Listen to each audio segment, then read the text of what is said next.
বড় ভাই মুদ জমে যাওয়ার মতো ঠান্ডা পড়তেছে।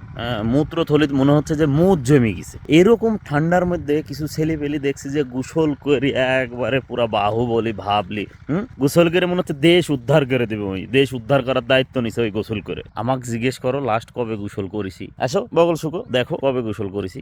শীতের দিন রোজ দিন গোসল করতে হবে? তুমি কি সুইপার?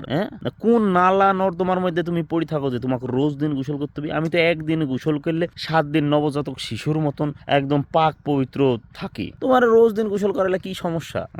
এত হাবাস এই শীতের মধ্যেও রোজ দিন। আর কিছু কিছু মিয়া আছে না, তার মানে নিজে তো মরবি সামনের জন্য মারবি, বলবি তুমি রোজ দিন গোসল করো না, আমার কাছে এসে বসো না, আমি তোমার সাথে চলবো না। কোনো বেটা ছেলি আর একটা বেটা ছেলিক জিজ্ঞেস করেছে যে লাস্ট কবে গোসল করেছো? কারণ বেটা ছেলিরা জানেই যে এরা এই 6 মাস শীতের মধ্যে 6 থেকে 12 দিন গোসল করবে। রোজ দিন গোসল করার দরকার বেভাগ হইলো সেটি একটু আলাদাই হিসাব। এই শীতের মধ্যে রোজ দিন গোসল করবি যারা, তার সমস্যা আছে। হাবাসে ভর্তি লোক কতিকার। পৃথিবীতে মরার মেলা রকমের উপায় আছে, কিন্তু আমি শীতের মধ্যে এই গোসল করে মরবো না। মান সম্মান কিছু থাক, যে জুয়ান একটা ছেলে শীতের মধ্যে গোসল করতে লেগে মরছে এই কথা শুনতে আমি মরবো না। তোমরা গোসল করলে করো।